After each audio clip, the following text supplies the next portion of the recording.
Great to be here. It's quite an honor to have the opportunity to speak to you for the next 45 minutes and to kick off the Winter Academy. In itself, for the Winter Academy, I'm very excited about the program, but also the fact that it is, in fact, the background of you all is quite diverse. I always believe that you never get as much wisdom on stage as there is in the crowd. So I think you will learn much more in the week from the 7th of March, in that week from each other, and you'll probably learn in the next 45 minutes. But I will give an attempt to share with you what I've learned, because I had the opportunity to set up Circular Economy, a not-for-profit but stakeholder platform, and I had the opportunities to collaborate with a lot of companies towards the circular economy. I saw this nice logo, the Winter Academy.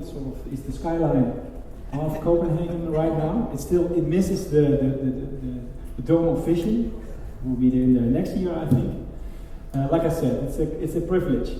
I came here more often than in Copenhagen, and I noticed that there's a lot of similarities with the Netherlands.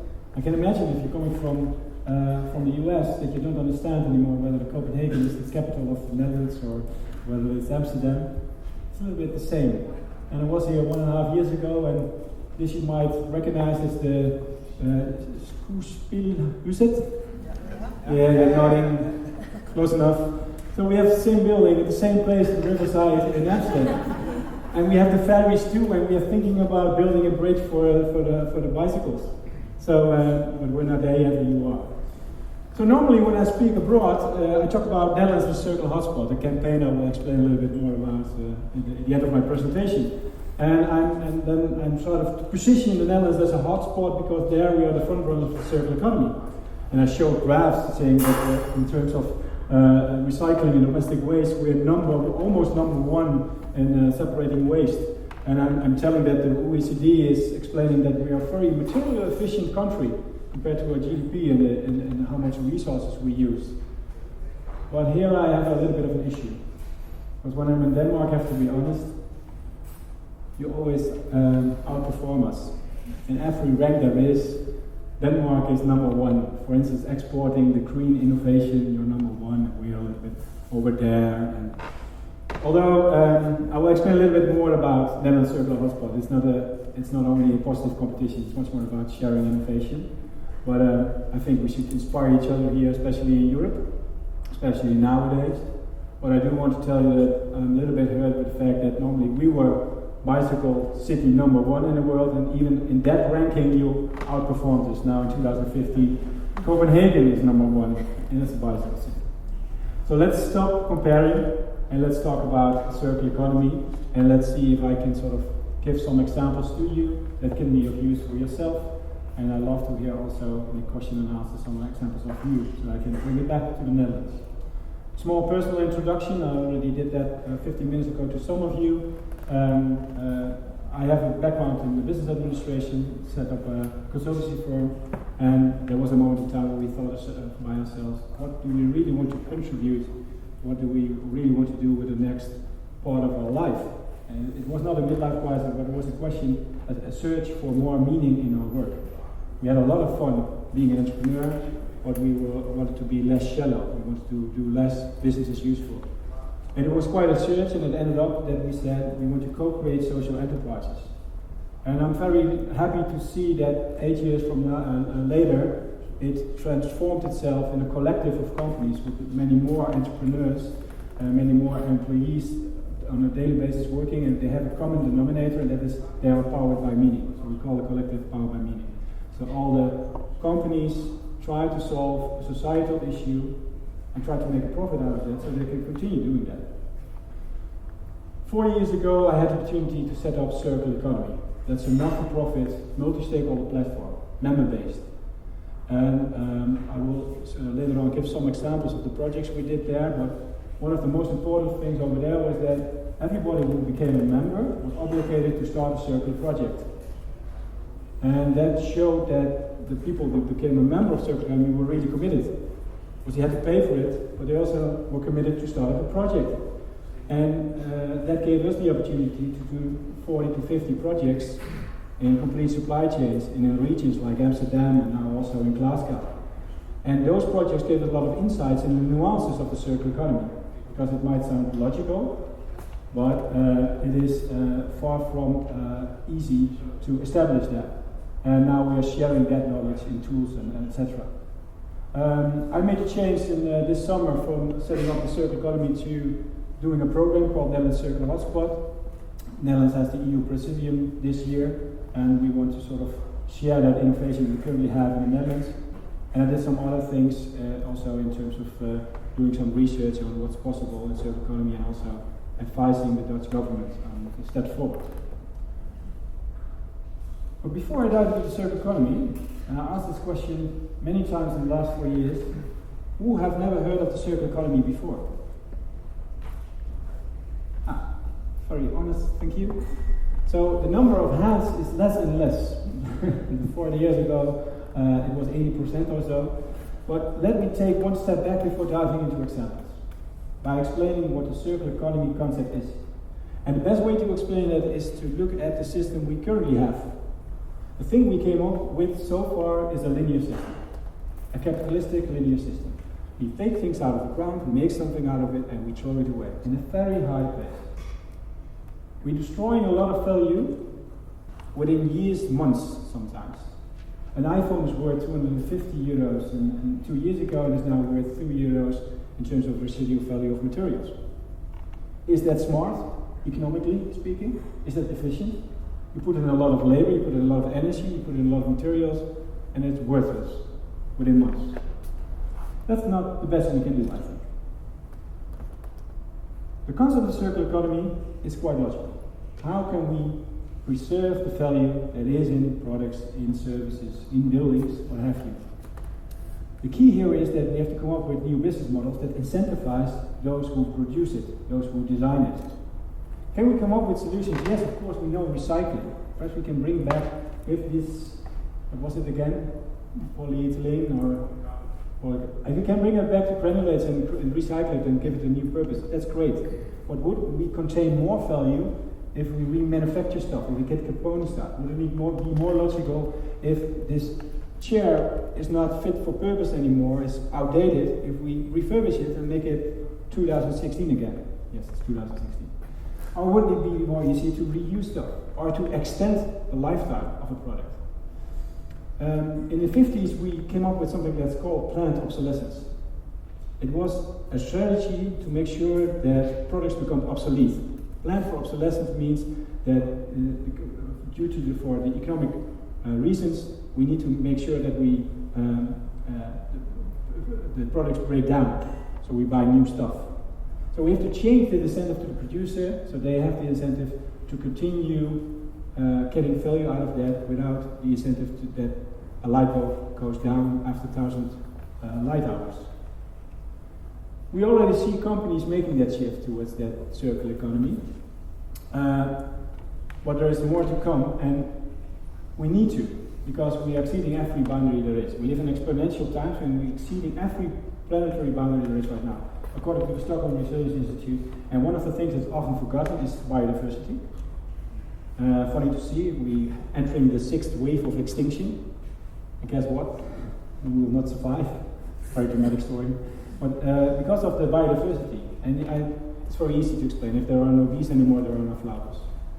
That's it. We are the only species here on Earth that are polluting our own habitat. We're also the person who can sort of fix that. And here, some good old capitalistic knowledge comes to help. We see companies like McKinsey and Assange here, and also in the Netherlands we have this public consultancy firm TNO, calculating that in the circular economy there is good old-fashioned GDP growth. We're talking about trillions. That interested a lot of people that were not primarily concerned about sustainability, but saw some business opportunity. You also have that in Denmark. The Element calculation together with McKinsey made some calculations, and this is in euros. So the very positive scenario is that you also create 13,000 new jobs with the circular economy. So if it's that obvious, if that inevitable, then you might ask yourself, why isn't it there yet? Why do we still have that linear system? Mainly because it's a paradigm shift. And let's go back to a paradigm shift of 200 years ago. I don't know if you remember it, I don't. But the last 2.5 years ago, we had to change to an industrial age. And we invented the steam engine, let's say 230 years ago, and it had big consequences for the way how we produce for industry. But it also, that era had big changes in terms of the society, the urbanization, the art, etc. But we often forget that now looking back, that seems like a paradigm shift that was not established in a fortnight. It took decades from the steam engine invention to this big paradigm change. So we have to be patient, also in the circular economy. And I think that's what we can learn from art. I don't know if somebody recognizes this. Anybody been to the Modern Tate in London? Yeah, some of you have. I was not that interested in the art of Modern Tate, but I was looking at a wall for half an hour. Very interesting to see the total timeline of art and how it developed itself. It's funny to see that Impressionism sort of had a reaction, or sort of Cubism had a reaction on Impressionism, and that all these art streams react to each other in a positive way, in a negative way. And can't we learn also there in terms of economics? Because circular economy is not new. It stands on the shoulder of giants. It builds upon cradle to cradle, biomimicry, blue economy, etc. And isn't it so that our economy should be sort of updated based on a new worldview? And you might say that sustainability of the last 30, 40 years was a little bit moralistic, saying that you have to do less bad and that you are an imperfect person. And you might also say that circular economy is a reaction to that, it's saying, yes, we want to sort of save the world, but we want to do that in a very positive way, and we want to sort of stay using the system we currently have. We might say that circular economy is combining ecology with economy. Who of you has Spotify? Most of you. Okay. You're already contributing to the circular economy. Because the holy grail of circular economy is that you dematerialize. You want to have access to music everywhere you are, without the necessity of carrying all the CDs with you. With the CDs, you had to print and produce these CDs and transport them around the globe, and now you have access to music everywhere you want. It's an improvement for you, but you're also decoupling the functionality music with the uses of material. That's the best way forward. And now you might ask yourself, okay, Guido, well, what about a headphone? That's not circular then. Well, Pelican House came up with a solution for that. For €5 per month, you're leasing a headphone, including a fixture when it's broken. And it will take it back once it's outdated. And the phone, you might say? Well, I'm a fan of Apple, but I think they're doing a very bad job in terms of how they produce. And this is Fairphone. They came up with a phone that's not only a fair phone, but they also designed it that you can repair it yourself. And Google Ara is taking it one step further with a modular phone. You can upgrade your phone just as you're upgrading now your software. You can upgrade your hardware as you are upgrading the software. And if you do want to throw things away, please bring it to the upcycle center. See if components can be reused. And the last resort is recycling. This is a laptop cover made out of 6 PET bottles. And if we organize the economy accordingly, then this entrepreneur will be out of business. He's fishing the plastics out of the canals in Amsterdam, and he made 6 boats out of that. Quite an attraction. He would not mind, I think. So, all these examples are already out there, and there are many, many more. And I thought, when I set up circular economy, let's do 100 projects, 1,000 projects, and the circular economy will come by itself because of these expiring examples, and that is more logical. But you can do 1 million projects without changing the world. So within circular economy, you ask yourself the question, how do we measure circularity, and how do we make sure that we do a project that has sort of a chain reaction that causes, and that ripples through, and it causes much more a bigger system effect. And one of the things that was very helpful, and it's difficult to explain this complete picture, but what's helpful is that we used the technology of industrial ecology, and that we draw material flows. And when we had a discussion with a dairy company producing a lot of milk in the Netherlands, we first went to sort of, can we get phosphorus and minerals out of manure? Can we get electricity out of manure? But if you look at the total sort of material flow, then we saw that the impact was much more in the beginning of pipeline. Where are the nutrients coming from? Coming from South America? Can we produce them in the Netherlands themselves, from algae, for instance? So it was very helpful to make that scan and to look for projects that were really impactful and that rippled through into the system. So this is what we did for Philips. We sort of looked at their hospital and we sketched all the inputs and outputs of material flows, and then saw that a lot of things went into waste. And how can we can bend that around? And for instance, for Philips that produces MRI scanners, it was very feasible to refurbish those things, get them back, upgrade them again, and sell them again. But it was also very feasible for them to go to a pay-per-use system for MRI scanners. Philips, I don't know if you're aware of that, it experimented with the fact that they are not selling light bulbs anymore, or they're selling lumen light. They're selling the functionality of light, which is a great incentive for them, because up until then it was quite logical that if a lamp breaks down, that's great news because you have to buy a new one. In the meantime, they're also transforming themselves from CFL light bulbs to LED lighting. And we dived into one of these light bulbs and saw that there are components in here that are worth something. And some of the parts of the components were worth so much that we could introduce a loyalty program in Indonesia, because in Europe it was too expensive because of the cost of labor, to get the components out, reuse them in LED industry. The cost of labor in Surabaya, Indonesia was lower, so they could get it out there. It was a perfect business case for them. The thing you see now with circular economy, that I gave some examples that circular economy is quite logical, but what you also see is that the circular economy had demands of quite a holistic approach. You're not only talking about material flow, you're talking about energy, you're talking about human health, you're talking about toxicity. So what we did is we came up with these toolings to make at least these trade-offs a little bit more insightful.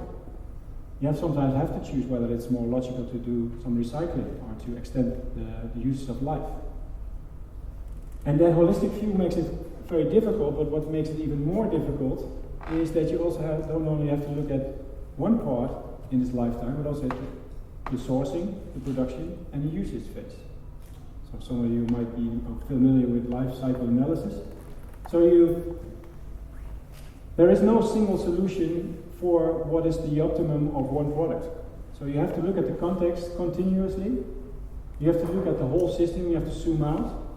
You have to look at different kind of topics, renewable energy, material flows, toxicity, etc. And probably there is no single solution. That can also sort of paralyze yourself, because then better is the enemy of good. So I think for the circular economy we need transition paths, we need solutions for in the meantime, and we need to be capable of making trade-offs.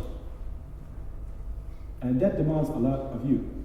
Because are you capable of making these trade-offs by yourself, with your probably a specialty in just one area? The city is one of the most interesting parts where we can make this change, and where all these categories of the circular economy are very present. We did a scan for Amsterdam, and we looked at the material flows also over there, and we saw a lot of opportunities. For instance, at the auction of flowers, there was organic waste. They had to pay to get rid of that, and somewhere else there was a biorefinery in the harbor, and they could use it, and they could get celluloses out and all those kind of stuff. Sometimes if you map just simply those resources, you already see the opportunities. We did that in Amsterdam. We focused also on the construction site. I'll come back to that a little bit later. But what you see is that the city is one of the sort of the waste hubs we have in the world. And we're going to 70% urbanization in 2030. So the question will really be, how do we solve this circular issue within cities? And a farmer just once said to me, every time a farmer around the globe moves from rural land to the city, we have one producer less and one consumer more. So we need to find solutions in the city that are not only consuming, creating waste, but are sort of self-sufficient. What you see in Amsterdam is that although we are proud in the Netherlands that we have a high percentage of reuse, in the city it is still quite a challenge to separate waste. Mainly due to high-rise, and there is no infrastructure in Amsterdam that's well enough capable of separating that waste. 86% of the waste in Amsterdam comes from companies and 40% only from domestic.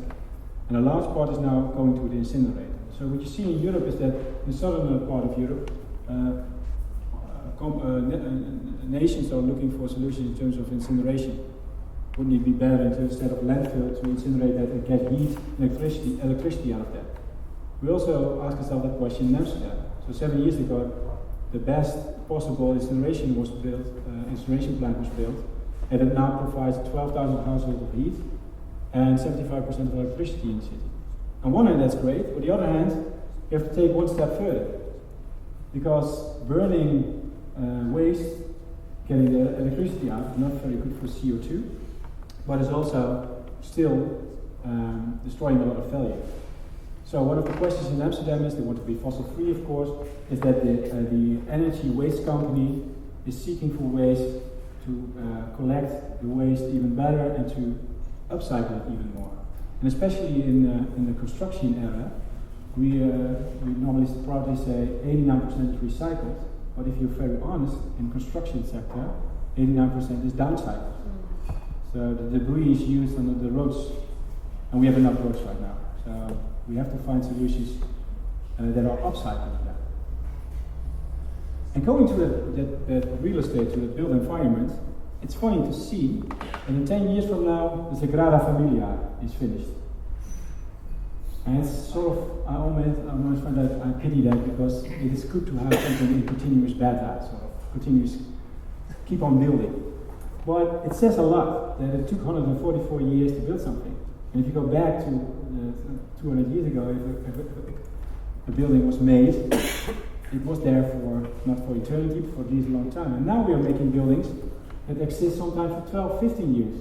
I just heard there's that very nice black building over there that became obsolete in 12 years.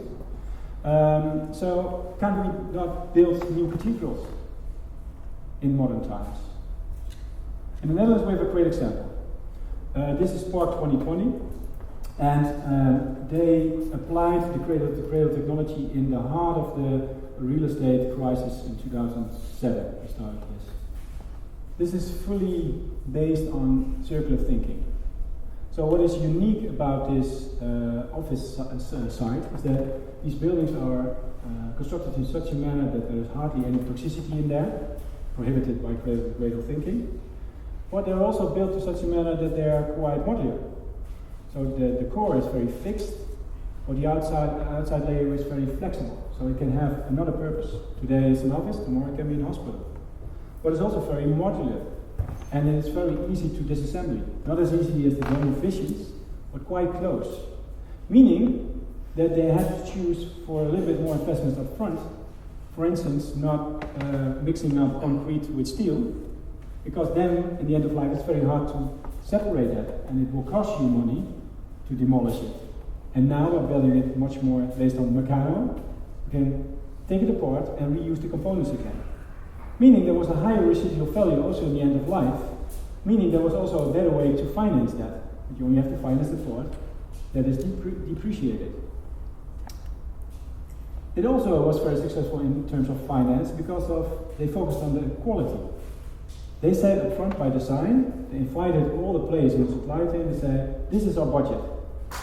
How much quality can you deliver with this budget? And all of a sudden, they were not optimizing their own part, they were optimizing the complete value chain. They were seeking for ways in the building information modeling, they were seeking for ways to collaborate with each other so they could get more margin out for everyone that was contributing to this, building these new offices. That's very interesting. It demands a lot of openness, it demands a lot of collaboration, which was quite new in the Dutch construction sector. And it also looks very nice. But the real estate developer was asked to take this one step further. In 2017, September, Valley will arise.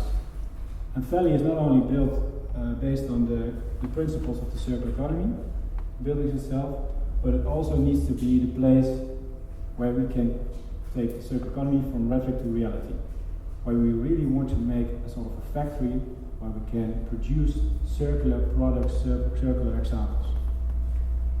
Yes, the place should be very nice. The place should look like a place where you want to be, a campus. But it's more than a campus. Probably some of you might recognize Chiswick there. This over in London is organized in such a manner that it stimulates serendipity and collaboration. But it also is based on flex working. This is, for example, WeWork. Well, what I've noticed, if I'm in an area where people take workplaces in the flex office, you hope for collaboration, but it doesn't happen. I think you have to add that you start up a lot of projects, just like I was explaining in circular economy, and we're starting up a lot of projects and inviting others over to create a new coalition if we're willing, to build these new pilots. And we also have testing areas there to go from that talking on the drawing board to some first examples. I think that's necessary. We need to sort of experiment more, and Valley will support that. Let me take you to Netherlands Circular Hospital, because that is really close to that. I think the idea arose 2 years ago when I was working for a circular economy and said, okay, when Netherlands has its presidium, let's make sure that we talk a lot about circularity. And you might think that this is about the Netherlands. And yes, we do want to be world champion for once. It's a sort of a really touchy thing. We want to be world champion. But it's not about us, it's about all of us. And mainly in Europe. I think we need to come up with these answers, and I think the Netherlands is quite suitable to be sort of a living lab for that. We're a very small country, and where we are using 68% for land, scarce land for food and agri, the rest of the world uses an average of 38%. And we're using 50% of our land for infrastructure, city, and the rest of the world, that's an average of 0.5%. So we have to be very smart with the scarcity of land we have, and that brought us a lot of innovation in terms of water management, in terms of food and agri. We're the second biggest exporter of food around the globe in a very small country. So that gave us a lot of innovation, and that gave us a lot of also GDP growth. 22% comes from water and agri-food in the Netherlands. The circular economy can also be an active product for the Netherlands, because we need to find solutions there as well. So I think we need to be sort of a living lab, test out things, but like I said, it's not about the Netherlands. There are many more deltas around the world, urban deltas, where we need to sort of find solutions for. And these companies and these organizations and the Dutch government said, okay, let's make sure that we, within the Netherlands, can do more on testing. So what we're doing right now is we try to sort of gather as many examples as possible on our website, and we will hand over a vision document, a magazine, to our Prime Minister on the 14th of April. But that's not enough, that's talking. We also want to invite other countries, so 150 representatives of 10 countries will come over in 3 days, and they have the opportunity to travel through the Netherlands, the 13th, the 14th, and 15th of April, to look up some examples. And not by to show off, but to share that innovation, and hopefully to create new European networks, and to see that next year another country can do the same. And we will build a circular expo, 18 months it will be open, and we will show some examples there. The question is, what do we want to do in Europe? Lately it's much about sort of that we divide ourselves a little bit, that we argue a lot within Europe. We have a big necessity in Europe to think about our dependency on resources. We import 60% of our resources. So geopolitically, we're very vulnerable. I don't know if you recognize these two men. One is Frans Timmermans and the other one is Katainen, and the one missing is Vella. In 2014, a circular economy package was withdrawn by Frans Timmermans, and he had to apologize himself. He said, okay, I will come back with a more ambitious strategy for circular economy in Europe. And he came with one on the 2nd of December. It's not only about waste prevention, it's not only about waste, but it's about full circular economy opportunities for Europe. And I think it would be great that the ambition goes even further. But it's good to see that this circular economy package was written down by the DG Envy and DG Growth. So the strategy did not only came from sustainability reasons, but also came from growth reasons from Europe. There are 3 things I would like to conclude with. if you're interested in the circular economy, what I can share with you, what I've learned in the last 4 years implementing that circular economy on a daily basis. First of all, try to integrate. If you look at this ad from Radio Shack in the 1990s, all the products you see over there are now integrated in this iPhone with a lower price. We can do the same with the built environment. A building is not only a place where you can live in, it's a place where you can store energy, where you can create energy, where you can get the pollution out, you can do some water management. It has multiple purposes. There is this sewage in Hungary, where it's an open sewage and they made a garden out of it, in a tea room, and it smells perfectly there. Integrate functionalities and collaborate. What you often see if there is the crisis, people squeeze. There was an old lady saying to me, if you squeeze and you have a hand in your sand, all the hand will be filling out of your hands. If you stay relaxed and open up and collaborate, then more possibilities will be there. That demands a new kind of mindset. You need to be very open, you need to be vulnerable, you need to share a lot, because nobody can create a circular economy by its own. You need to do that with the whole supply chain. With the whole supply chain, with all the stakeholders that are necessary to make that change. And a little bit contrary to what I've been doing the last 40 minutes, stop talking, start doing. Circular economy is in the early days. There is no proven technology yet. We have to prove it ourselves. We have to do it. And in this era, it's quite difficult for us to take a risk. We're afraid of journalists asking us difficult questions. We're afraid of losing a lot of money. But we do have to experiment and find new ways. And if we find new ways, let's make sure that we share it with each other. Ultimately, we have to ask ourselves the question, what we as humans want to develop as an economic system that contributes to society, not the other way around. And we have to be aware of the fact that we are nature ourselves. So we better find a solution where we combine economical prosperity, the development of our human beings, but then in balance with nature, learning from nature, and trying to see if we can take one step further into our society and we can develop ourselves as human nature again. I thank you very much for your attention.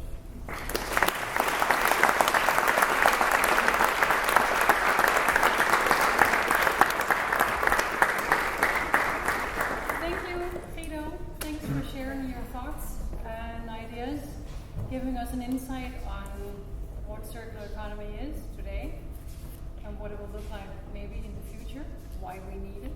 A few remarkable things. One of the things I find quite remarkable is that the cost of labor is actually a barrier, a challenge.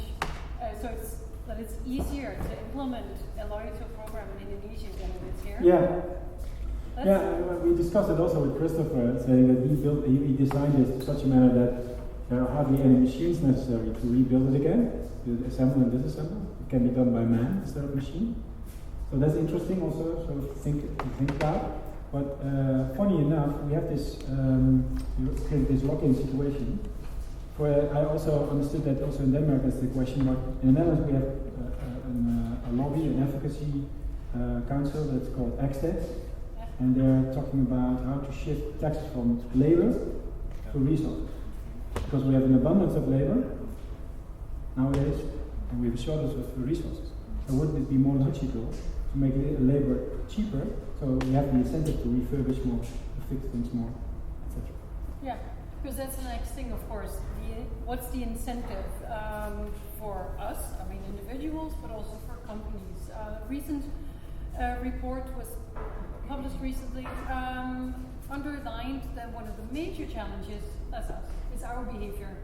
We are not following up, we are not changing. What is the incentive for us? And what's the incentive for companies? So why, if I talk to a developer, I see there's like a major gap between what's interesting for us as a society and what's interesting for you as a person. For example, you as a person or you as a company. A developer might say, I'm going to sell this building anyway in 3 years. I have a payback time in 3 years. Why should I invest in the building, basically? I mean, that's sort of black and white. So what do you see as where are the incentives? Well, let's start with personally the incentive, because I think different in the circular economy compared to sustainability, like I said, is less about a moralistic approach. So I was not, as an entrepreneur, not really enticed to sustainability because I had to fill in a lot of certifications and I had to explain that I was not doing a bad job. I was doing less bad. Still bad, but less bad. I was much more attracted to innovation and finding solutions. I call it capsule society, you could call it whatever you want. But I was seeking for opportunities. So I think that's much more sort of attracting a new sort of target group. It gave me a lot of fun. It gave me a lot of sort of lessons I could learn. So that was a reason to change. And I think sometimes we don't have to call it sustainability of circular economy. The example of Spotify, I use that on purpose because it was a step forward. For me, it's a step forward to have access to music everywhere I want to. And in the meantime, solve the issue. So let's not always try to sort of focus on the imperfection of human beings, but let's come up with solutions from companies that solve multiple issues at the same time. And in terms of companies, also there I think a lot of companies still think that they need to do it because otherwise they have a bad reputation. Our clients will demand to do so. But the risk of the past might be bigger than the risk of the future. So, for instance, if you are currently a big oil company in the Netherlands and you are all oil-based, I'll not mention names, but if that's your strategy to continue doing that, and you see your world changing around you, you might want to rethink what your current business model is. The best way to explain it was done by Jim Collins. He said, don't sell watches, but sell time. So start thinking about what you're really good at. And I notice companies building these oil platforms in the Netherlands. They're not good in building oil platforms, they're really good in project management. So they're doing now really big infrastructural projects nowadays because they do see that less and less oil platforms are necessary. So on a personal level, company level, think what your real assets are and rethink what your new product market combination is, and hopefully it's much more in the capsule version society. Mm-hmm. Any questions to Guido? I saw you scribbling, Martin. Yeah, I'm learning. You are? Yeah. From your perspective. A bit louder. Microphone. Yeah. I think I'll manage that. From your perspective, would it make sense to introduce laws, demands, and rules to engage this, or should it be driven by economy and uses? Or do you see an incentive in making regulations better? Yeah. Well, you have two kinds of laws the government could have, and sometimes they can enforce a change. So in the Netherlands, we're not smoking in bars and pubs anymore, and it's quite a success. So I'm not saying that law and regulations cannot be successful in creating a change in our behavior. But I prefer the role of the government much more facilitating the positive side. There's a lot of work to do to at least create a sort of level playing field. We don't need to come up with new law and regulation. Sometimes, yes, a shift of taxes would be nice, but we need much more civil servants that are understanding the bigger picture and are more flexible in not saying this can be done, this cannot be done. I understand the bigger picture and I have the freedom to give you an agreement to do that. One nice example of that, and we were discussing that during lunch as well, I think it was called here, it was a local plan. In the Netherlands we also have a lot of strict local plans. And they describe the functionality of an area, sometimes with organizations that don't even exist anymore. But nobody wants to change that because it's too much of a burden. And we have workarounds there. But that's the part where I say let's have less law and regulation and a little bit more sort of intelligence of the civil service themselves. Yeah. Just a thought. I thought about products being produced and then being thrown back into production. In terms of maybe also thinking about, because you're talking about you create a phone and then in a few months it's worth much less than when you bought it. when you create products, maybe thinking also about creating products that has a longer lifetime. Yeah.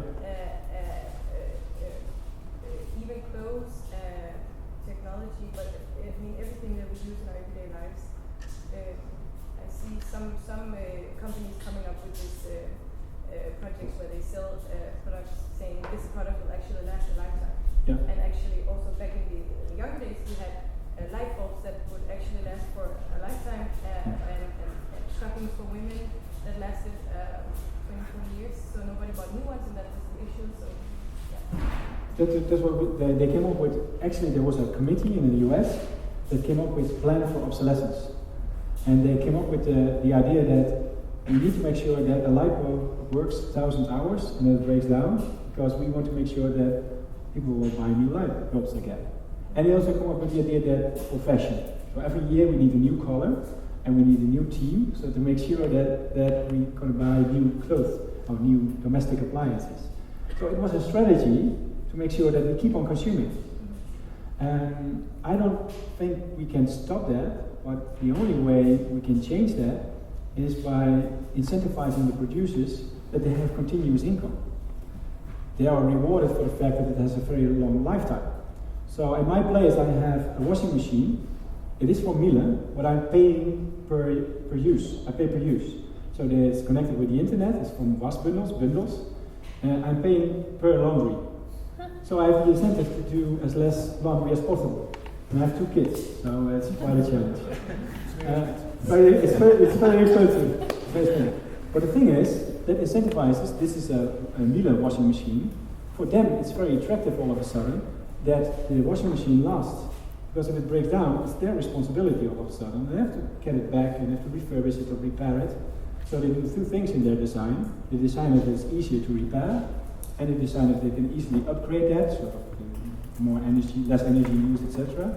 And they design to such an extent that it doesn't break down, because I'm paying per use. So that's why business modeling is an incentivizing way to create that circular economy.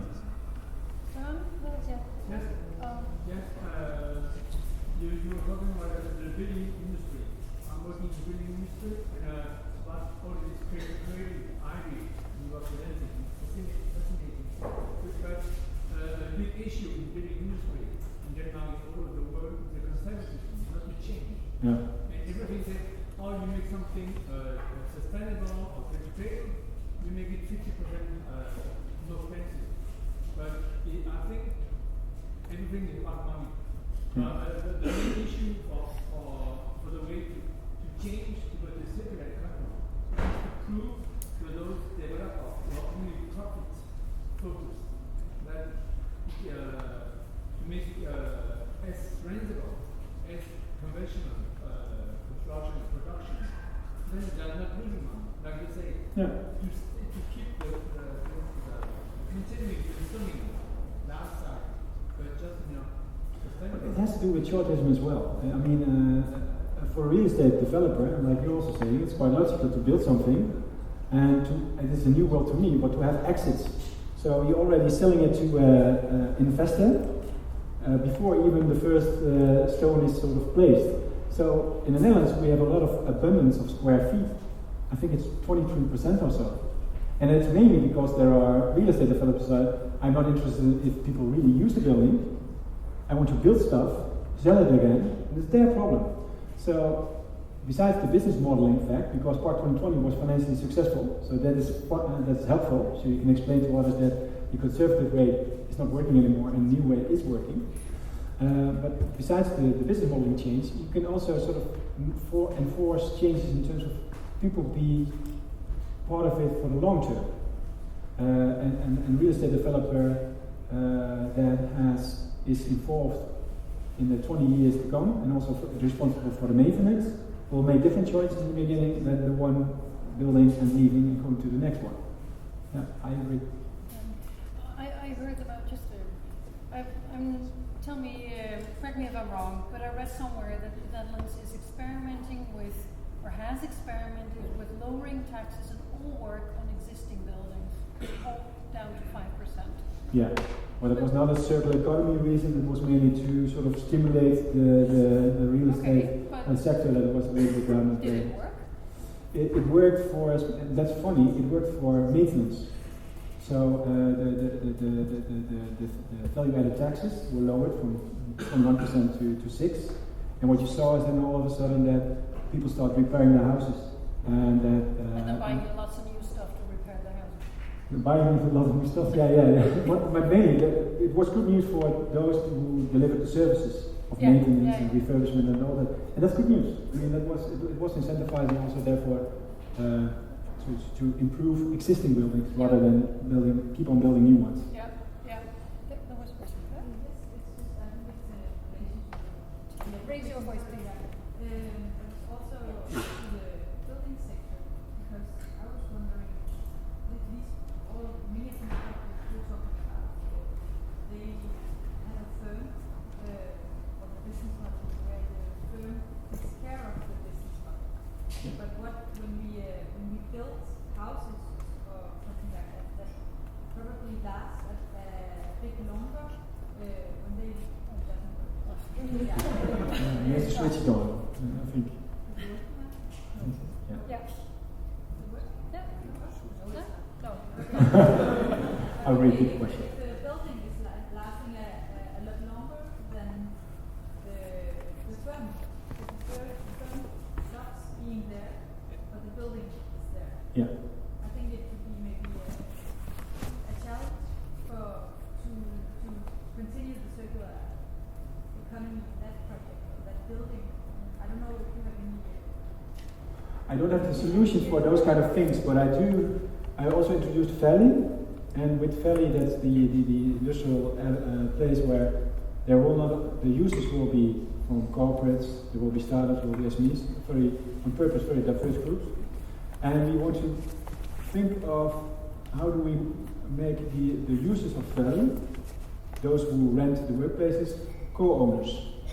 So instead of thinking in terms of exits, let's see if they can stay owner, because if the users of Valley, 1,600 workplaces, if they are the owner, they will probably do their best to make that a very attractive site and to keep on sort of maintaining that towards the future. So that might be a solution, to stay, to have the ownership there. There was a question there. This is a cradle-to-cradle question, also about construction, but also about construction materials. You have the design for disassembly, and Christopher, architect, was talking about the plywoods he was using or wanted to use, and he had to do testings because they had to have a certain strength. Yeah. But also, you usually use petrol. I think you use petrol glue in the plywood, so recycling them isn't that easy because it's basically a composite material. Yeah. Also, with buildings being handed over from the constructor or the enterprise building it to the owners, and they might hire someone externally to do the maintenance on it. There's always a data sheet, and this data sheet, I know from working in construction, often gets lost or gets changed. You do some maintenance and you don't update the data sheet. You have materials and you don't know what it contains, especially composite material. From your in-depth knowledge in circular economy, how do you solve this data forwarding problem? Yeah, funny. I forgot to mention in Part 2020, all the buildings have a material passport. And in the Netherlands, we were talking a lot about material passport for all products and built environment, exactly to prevent what you're saying. Information don't get lost, but that we know what's inside a building on a very detailed level. Because you need to do so anyway if you're designing. Delta Development, the real estate developer for Part 2020, was very pragmatic. They used the building information modeling. It was standard use, and they sort of used that system to store all the information from the materials that were used. And what also was very helpful is that because they had this budget box, and they steered to quality and say what can you do for quality, and therefore the suppliers need to be very open what they were using with their specs and all, and to try to make collaborations there. That was also very beneficial because normally that information is always enclosed. So now it's there, it's in the material passport. But the challenge you were mentioning, for instance adhesives or all those kind of things, that remains a challenge. They're using Akoya, which is fire prevention.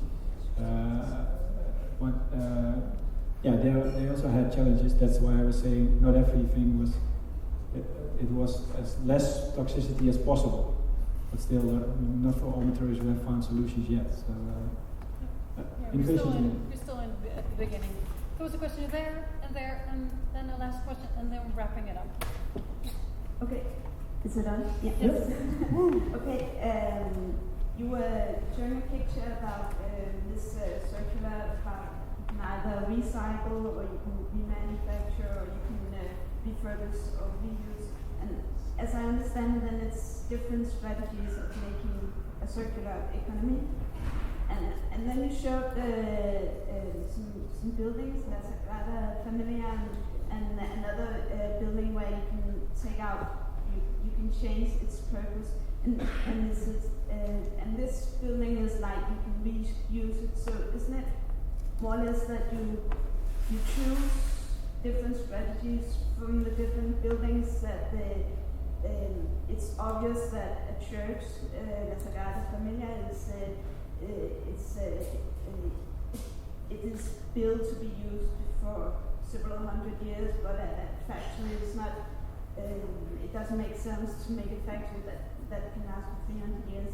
So isn't that a part of it, this circular economy? Yeah, and that's the nuance also you have to be looking for. In the early days of circular economy, everybody was telling, if we go from ownership to usage, then we have circular economy. But that's not really true. You're saying it completely correct. This is cascading. So yes, I think dematerialization is better than recycling, because you don't need to reuse resources at all. But in some cases, that's totally not feasible. And there are different purposes for different products and also for different buildings. But what we do know is that perhaps 400 years ago, the changes were not that rapidly as they are nowadays. So our buildings need to be more flexible. That is what we know. So we live here in the land of Lego. my kid, I was explaining to my kids that I went to Copenhagen, Denmark, and Lego. Bring back gifts. But that's great inspiration to make new buildings. This is based on Lego.